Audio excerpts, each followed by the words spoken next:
Naga Chaitanya garu, thank you for coming and thank you for wishing the whole team of Premante. Sir please. రోజు అడిగాను జాన్వీస్ the film come out well, will you manage అంటే Suma's there sir, Suma's doing a terrific role అండి, film will run for that అండి అని చెప్పింది. So సుమా గారు బోలెడంత బాధ్యతతో బోలెడంత ఫన్నుతో మా ముందుకు వస్తున్నారు. మిమ్మల్ని మరికొద్దిసేపట్లో లేదండి ఇప్పుడే మళ్ళీ పిలుస్తాం. సరే వాళ్ళకి థ్యాంక్స్ చెప్తారా? అంతే, ఓకే.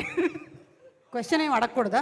అడగాలంటే అడగచ్చు. అంటే ఈ సినిమాలో అయితే దర్శికి అండ్ ఆనందికి మధ్యలో ఏదైనా గొడవ జరిగినట్టయితే ఒక ఛాయ్తో వాళ్ళు సెటిల్ చేసేసుకుంటారనమాట, ఎంత గొడవ అయినా సరే. అలా ఫర్ సపోజ్ మీకు శోభిత గారికి ఏదైనా హలో అయితే ఏంటి ఛాయ్తో సెటిల్ అవుతుందా? కాఫీయా, కొబ్బరి నీళ్ళ, మజ్జిగ? ఇంట్లో వార్ వన్ సైడే అలా. అది ఎటు సైడో నాకు అర్థమైపోయింది.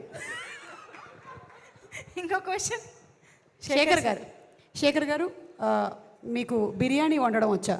బిర్యానీ ప్రేమంటే బిర్యానీ అని ఒకటి ఉంది, మీకు తెలుసా? రమ్య చాలా బాగా వండుతుంది బిర్యానీ. రమ్య అంటే మా క్యారెక్టర్ ఆనంది. తింటారా? ఏం బిర్యానీ తింటారు? ఏ బిర్యానీ ఇష్టం మీకు? హైదరాబాద్లో ఉంటూ బిర్యానీ అంటే ఇష్టం లేని వాళ్ళు ఉండరు. ఎగ్ బిర్యానీ ఇష్టం. ఎగ్ బిర్యానీ. రమ్య రెడీ చేసుకో, సక్సెస్ పార్టీలో ఎగ్ బిర్యానీ పెట్టేద్దాం. Okay, thank you sir, thank you so much Suma గారు, థ్యాంక్